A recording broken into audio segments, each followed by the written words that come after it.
Welcome to Resilience This Week. And I have a very, very special guest on. This is Ruth Glenn from the NCADV. She's the CEO of the National Coalition Against Domestic Violence.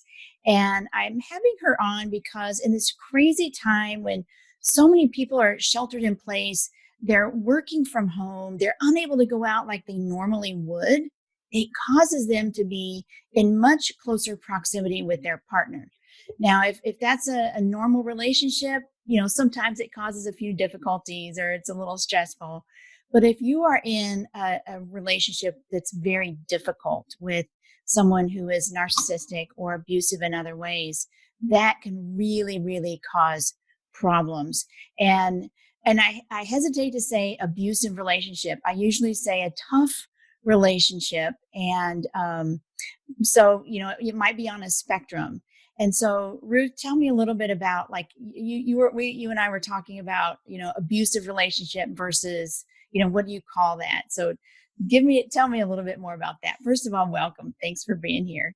Thank you so much. Really appreciate it and the opportunity to talk about this issue.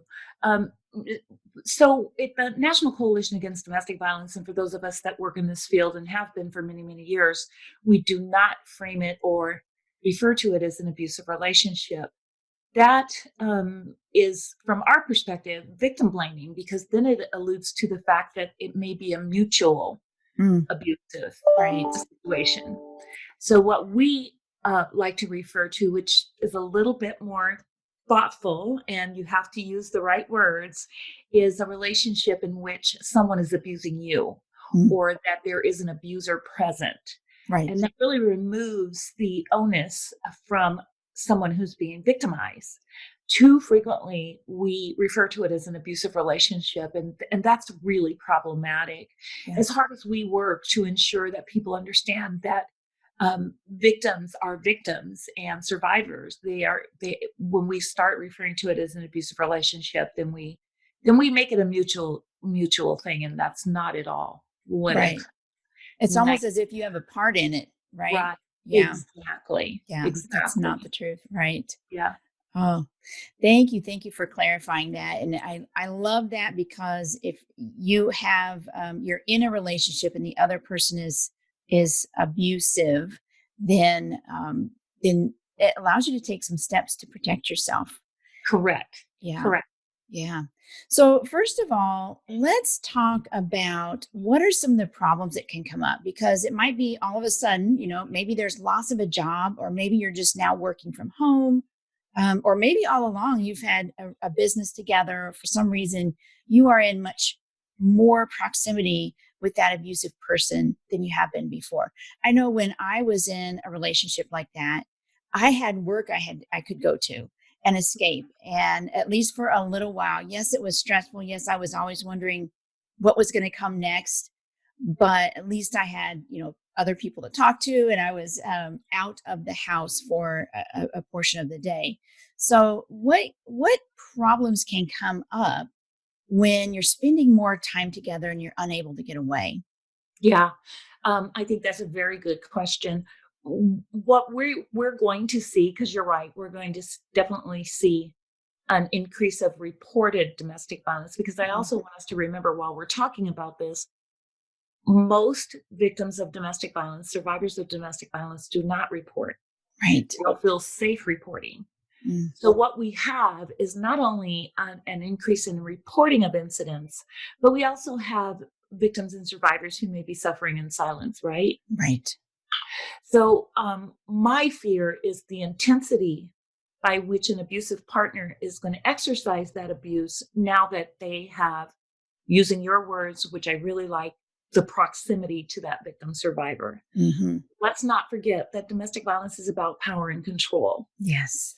So I look at COVID-19 and our need to flatten the curve, which means we need to isolate, we need to quarantine, we need to social distance, all of those terms that are absolutely appropriate during this time. Right. But what do they mean for somebody who may have had a respite going to work or a respite being able to even work from home, and their partner actually worked out of the Mhm.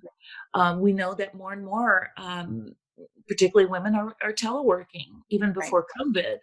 So all of these situations that we're currently in have only exacerbated in my mind, what someone may be experiencing in regards to domestic violence.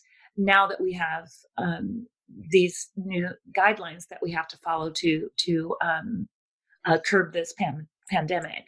Right. So some of that might be what you've already identified, of course, but also one of the favorite tools of abuser is isolation, right? Yes, So now absolutely. now they have the means by which they can truly isolate someone. Hmm. Another favorite tool is to maintain that power is to remove access to the outside world. But it's not just isolation. It can be you will no longer now, you don't have the ability to get into your finances. You don't have the ability to use your phone. Right. If you're using your phone for work, I'm sitting right there and I can see and Mm. hear everything that you're doing. Yeah. If you've got a video conference from work, I'm right there with you. And so I know everything that's being said. So all of those safety measurements that a victim or survivor may have taken before to ensure their safety, they may be compromised now to a Yeah. degree which is very harmful. It's like you're in a little petri dish and there's no place to escape. There's no Correct. place to escape and you're swimming around in there with there is complete exposure to the abuser and Absolutely. no exposure or very very little with the outside world and it is a measure of control. Absolutely. Yeah. Absolutely. Um, One of the other concerns that we have is the use of COVID as a tactic. Mm. We've heard from one survivor whose husband has threatened to throw her out and have her be exposed to COVID. Mm. And that can be pretty powerful, particularly, let's say, if you have children in the home. Yes. I have to sit here and endure the verbal, emotional, or physical abuse so that I won't be thrown out of the house and may potentially be separated from my children because of COVID. So if we're talking COVID specifically, Hmm. I look at it as another tool in the toolbox for an abuser. Right. Right. I want to pause right here and talk about the potential for leaving or being thrown out, because in some cases you get to that point where it's time to leave, Right. or you must leave, or if in the case of physical abuse, it might be the right time to leave. Yes. And so you have some resources, and I want to make sure everybody knows the resources that you have in your site too, because there are places that will take you and your Ye- kids and even sometimes pets, right? Yes. So there are things you can do. And I'm actually doing, and as part of this series, I'm doing a what does it take? What steps do you need to take to plan to leave? So you can watch some other videos. I'll link them below. But in some cases, you can't plan. It's just time to go, or you do get kicked out. So tell us briefly, what are some of those resources you have on your site to, if for someone who is actually leaving and has to leave? Yes. So we have, for instance, we have a safety planning checklist that is available to survivors. And what that helps them do is understand what they might need to take if they've decided to go or need to go, how they may contact family and friends and or first responders, because you're right, it may be a crisis where they need to really extricate themselves. We also have resources for family and friends that want to support someone they think is being harmed. Mm-hmm. So there's a myriad of resources. What we say is, for those that are planning, our website and our information is very, very helpful. Yeah. For those who are in crisis, and it's because they've either endured the physical abuse to where it is time to go, or they are at a point where they just don't know where else to turn because they don't have time to do research or resource review, so to speak. We encourage them to call the National Domestic Violence Hotline. Mm-hmm. Um, and so there are many avenues by which someone may and can have access to resources. It's just a matter, you're correct. It's just a matter of what spectrum they might be on in enduring the abuse from someone else. Right. Absolutely.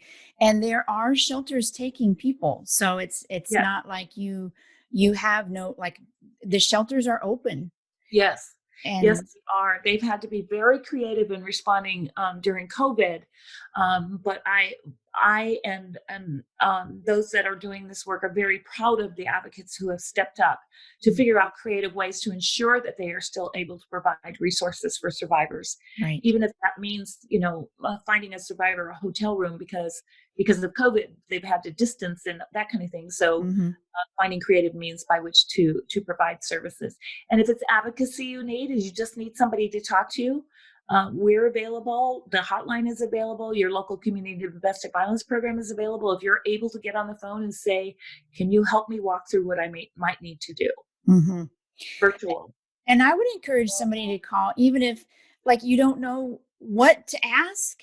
You right? You might be embarrassed to call, or like, I'm not even sure what to ask. That's okay. Call anyway and That's just right. say, "Hey, I don't know what to say or ask, but here's the situation." And, Exactly. you know, Yeah. so And advocates don't expect know what to ask for. yeah. They expect you to be able to tell them what's happening for you and then help walk you through what your response to it might be, what your resources might be, those kinds of things. So it is a level of trust you have to have, but these advocates know exactly how to help you Hmm. walk through that. And a lot of times they've been through it themselves. Yeah, So very, exactly. very understanding, very, like, the Yes. amazing people who, Yes. who do that. So let's see. Let's get back. Any other problems that can come up before we move on to the next steps that some people can take to relieve that pressure? But any other problems or issues that you see coming up if you are in that close proximity? I think it's a matter of the individual instance, right? Mhm. Um, what I would have us think about as we're talking about this and thinking about this as we move forward, that what may seem irrational to us, that an abuser would use those tactics, like throwing his partner out of the door and threatening that she would get COVID, are absolutely tactics that abusers will use. Right. Nothing is outlandish. Hmm. True. So as we move forward and we begin to hear these stories that will come out, we should not be surprised. Yeah. The other thing I just thought of is, when you are in close proximity, a lot of times under normal circumstances, you're able to maybe protect your children from seeing some of that. It's inevitable they're going to see some of that abuse. And Ab- I recall, and even more so when you're all in the house together. The kids aren't even in school, or that it's very, very tough because they are seeing it. And that was the key factor in me leaving, is because I knew my young girls, 9 and 10, were watching the abuse that I was in, and they were at risk of growing up and being in those type of relationships themselves, and that just broke my heart. And so that was the impetus for me to start taking those steps. So one of the issues is also the kids being exposed and seeing that, and seeing more of that, and are in danger of being triangulated, and or emotionally abused themselves, or become maybe the caretaker of you, the parent. "Oh, mom, I'm so sorry that you're having to go through that." And then that's not healthy for them as they're growing up to be kids, or as kids. Yeah, the impact of trauma on children who witness domestic violence is still being looked at. Yes. It's long term, far reaching, Hmm. and though we are concerned about children who may become victims themselves or abusers themselves, I think the other impacts are even more important, Mm. uh, such as the pain of having witnessed Right. whatever it is that they may have witnessed and what that does to their psyche in general. Bystander So, trauma. yeah, Hmm. exactly, Yeah. exactly, yes. Yeah. So let's talk about the steps to relieve some of this pressure, or, you're in this situation. What can someone do to relieve some of this pressure? Yeah. What I like to talk about, and I speak with some wisdom because I'm a survivor myself. Hmm. But what I like to talk about is I like to remind victims and survivors that they've gotten this far, right? Their own creativity, their Yeah. own resilience, their own ability to safety plan every day. Yeah. Today, so and so might be upset. And what will I do if they come in that upset?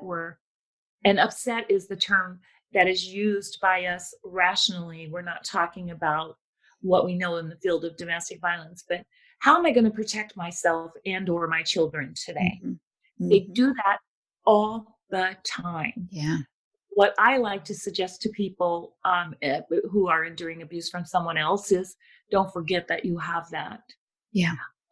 You have this added piece now about COVID, but what have you done that has kept you strong and safe to this point? Mm. Don't lose that. Right. You do have this added piece now about where we are in the world right now, but don't lose what you've done as your own safety planning in your head.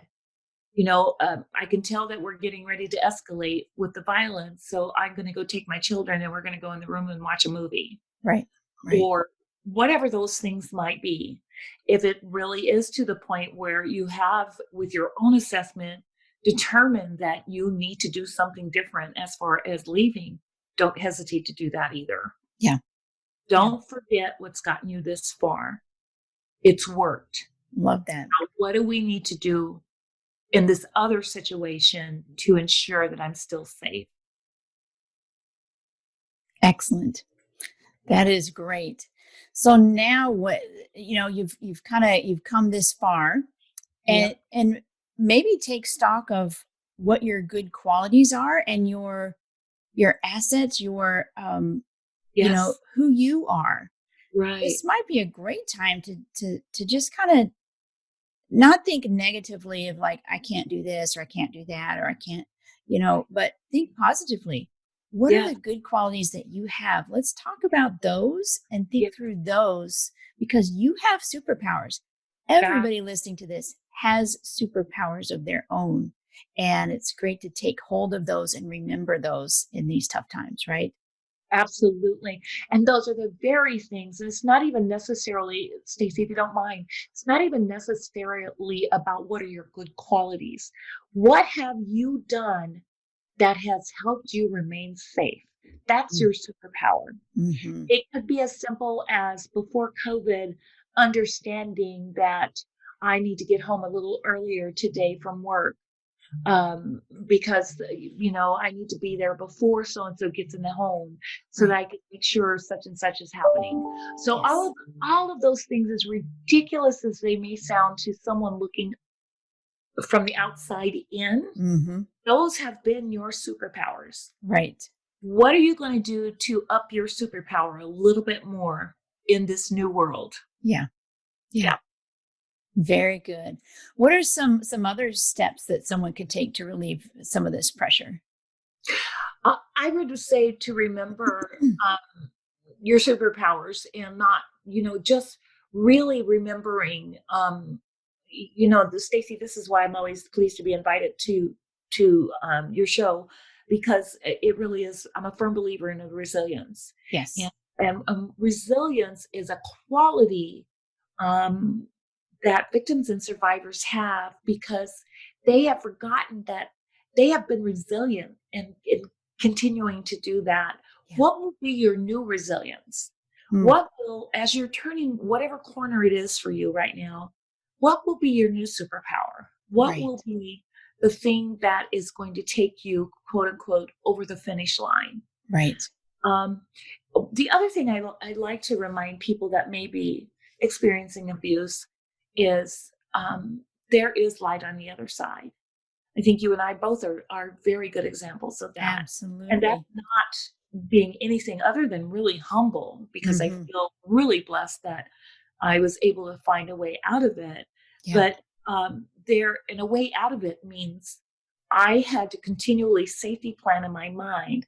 That takes real thought. That really Right. takes some real stuff. Um, and understanding that there's life on the other side of it is really, really important. Yeah. When we are in our darkest days, we cannot see it. Mm-hmm. It is too heavy. All we can do in our desire to remain safe is think about today. Yeah. Take a moment and think about, did you want to go back to school?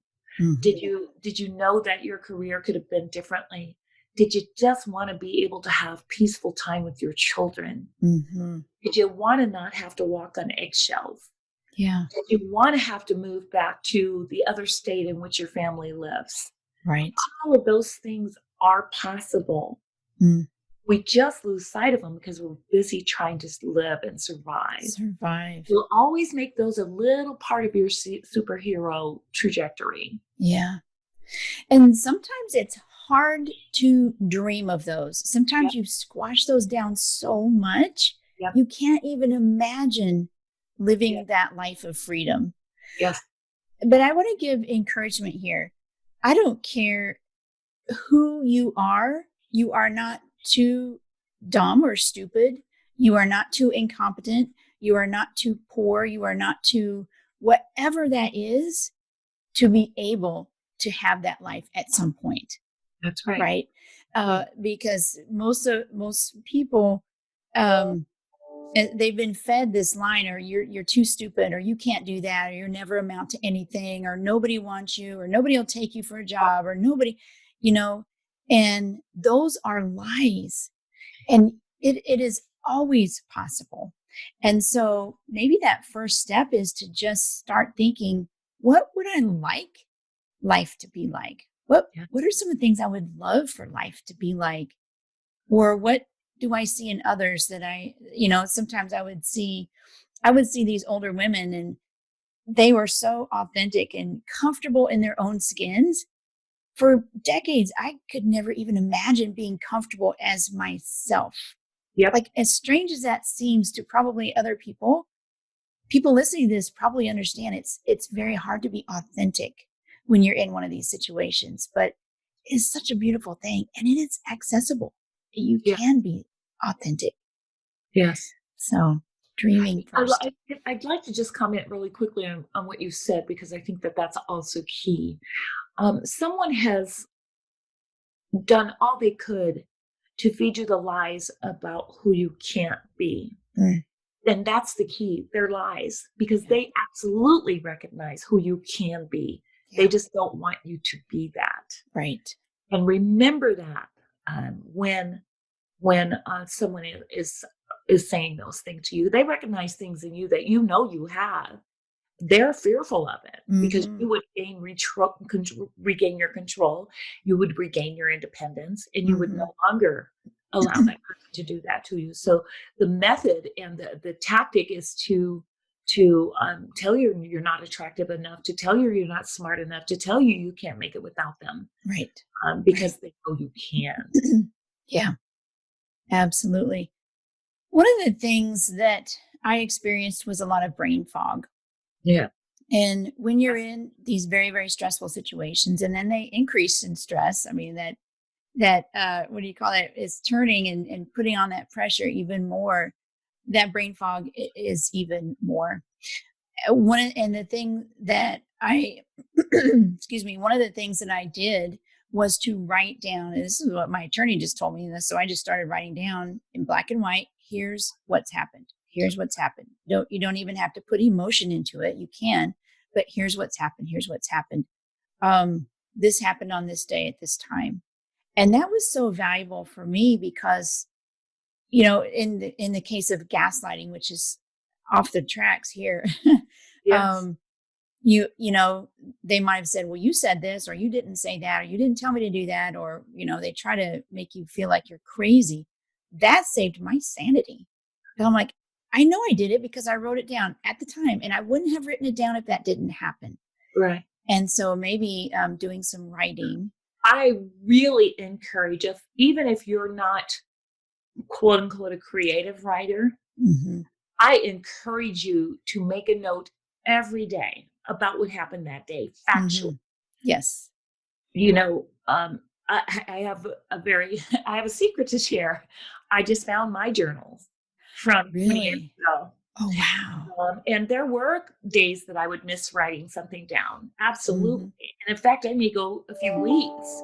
But when I looked back on them, the amazement of what I was enduring and who I am now um, was astounding. Yeah. Now, I will tell you, I also didn't have a need to use those in any kind of like court case or anything like Hmm. that. I was Hmm. using it, just to record things because you're right. I thought, am I going crazy? What Right. is happening? Right. But looking back on those now, what and um, it's hard to believe that I had that much brain fog and that much Yeah. um, things going on from him Hmm. that did not allow me to breathe. Right. Right. Now, you also want to protect yourself. Yes. And, if you're writing longhand, that could be found, right? Um, if you're on your computer, you could have a keystroke logger on your computer. Yep. Um, if you have your phone, I mean, it could be, there are things you could put on your phone if you've ever left it alone. So what you could do is take it to a computer place, have it, wiped clean or looked for some of these type of programs, and then start fresh. You could also send an email to a separate account, your sister, your mom, just say, ignore these. They're going to have this in the title. Just ignore them and use journal that way. Right. Just send it off to somebody. I actually would send from my work email to my work email to Yeah. myself because Yeah. I knew he couldn't get into that. Yeah. It's actually that one's a really great tactic because I just recognize that usually if I send a an email to myself on my work email, it'll say note to self. Hmm. And so the headline is the subject line is totally different. I will also advise that in the era when I first came on this job 5 years ago, I had a survivor call me from the closet, and she was talking to text. I'm Mm. sorry, probably about 4 years ago. But don't forget that we have these little apps that can hold information for us until we can get them out. And they Yes. could be apps that come with your phone, like notes on your iPad, your iPhone. Uh, Right. I don't like notes on my iPhone, but if I want to take a note and remind myself of it, I put it in there. Nobody knows that it's there. Hmm. And these computer shops have gotten really good at helping you find a way to keep something from being accessed. Right. I will caution, though, that phones are probably the most vulnerable to an Mm. abuser. Okay. That is the first thing that they will go for to maintain control. Is they'll take I always look at it They'll in take it this order: away. the phone, your checkbook, and your keys. Yes. Those are Yes. three very, very powerful tools by which we can maintain independence, right? Hmm. So if I take Right. those away from you, um, I've got that much more control. So if there's a way that you can access a computer and can email yourself, I actually think that's a pretty good strategy. Yeah. But it should not discourage you from writing those things down. Right. Right. And then in general, writing down your feelings as well, Yep. getting that stuff out of your head. And because often, like if you don't have family or you've been distanced from your family, you Yep. can't just call up somebody and say, here's what's happened, here's what's happening, or a counselor or anything else. So just get that junk out so that that stuff rolls around in your head and it causes more and more stress. And Yep. so just getting it out of your head into black and white somehow is really, really incredible. What are some other steps that people can take? Is there anything else that you would recommend to relieve some of this pressure, something you can do if you've been thrown into a situation where you're spending much, much more time with an abuser? What can you do? What else can you do?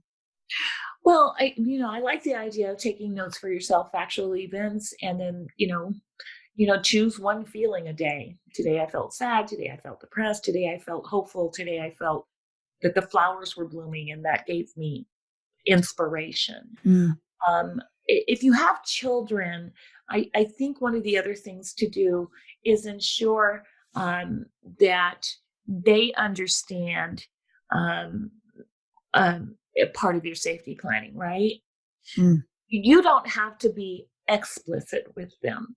What you can say is if I'm using men as the abuser right now and a woman as a victim, we know that 85 to 95% of the cases are that. mhm, But daddy is forcing mommy into the bathroom, mm, or mommy is saying, make sure to put the tide in the washer. What mhm. is the key word that will allow the child to get you help if you need it? Oh, Yes. great. We um we are afraid sometimes to involve our children, right? Yeah, But we can do that in a way that they don't have to guess if they should help. right, We right. have to empower them just a little bit. Mm, Um, so keywords with your children, keywords with your neighbor. mhm. You might be in an apartment building where if I take a broom to the ceiling, get the police. Right, You right. might be in a neighborhood where houses are far apart, but I'm going to go on the porch and I'm going to flash that light, and I'm going to flash it or unscrew the light bulb or whatever, so that when you're driving past to get into your home, that you'll know that there's something wrong. I'll put a bandana on the mailbox. What I encourage people to do is to expand what they're already using for their safety to ways in which they can get help, particularly in moments of crisis, and Mm, particularly when we're trapped in a home. right. It's very odd for me to talk about domestic violence only in the home right now, because we also know that a workplace is a prime place So true. for user to commit their abuse, right? Right. But right now in COVID, we're talking about home. So, what are the means by which people can be alerted that at this point, my safety plan is calling for me to call on someone else to help? Mhm. What might those look like? Yeah. And don't be afraid to ask for help. Don't be afraid. No, I don't know anybody who survives this, who escapes this, who recovers without the help of at least one other person. that is correct. I'll never forget. I had a supervisor where I didn't show up for work, and I thought she was calling me in the office the next day to fire me because I had lost so much work Mm, um, from the abuse. And what she said to me, and I'll never forget it as long as I live. And these are the helping people that are available to anyone who might be enduring abuse. She said, I know what's happening for you. I don't know if you're ready to go or not, but I want you to know I'm here to support you mm, in whatever it is that you might need when right. the time comes. Wow. That's that's the power of someone knowing that someone's being abused and offering that hand, Yeah. but also the beginning of understanding that help is out there. Mm, yeah. Don't be afraid to ask for it. And I might add, it may take a couple of asks, not necessarily when you're in crisis, Right. um, but it may take a couple of asks. Don't give up. You haven't given up on anything else. You haven't given up on your own safety. Yeah. Don't give up when you're trying to reach out. Mm. So, so true. Yep. Help is out there. And this might be the time when, like, because also you might just hit that point where you're pushing back more, you're starting to raise those boundaries up again, or start to reinforce some of those boundaries, which makes it hard, right? Yes. It's hard Yes. to hold your boundaries Yes. and say, I'm not going to accept that, or I'm not, don't talk to me that way. And so in that case, that other person is going to push back even more. And Yes. so just be aware that that's what could happen. But having boundaries is one of the best things you can do for yourself. So maybe explore boundaries. Maybe just putting them down. What boundaries should I have? Yeah. Right. What Yeah. what would those boundaries look like if I stuck to them? Right. Right. So, Absolutely. all right. Any last words? Anything else that this was wonderful? And anything else that you would say to the folks who are listening? I just go back to how we started, which is no matter who's listening, but particularly those who may be experiencing abuse from someone that claims to care about them, don't forget how resilient you are, and that Yes. help is available when and if you've made the determination that it is time to seek help. Yeah. Awesome.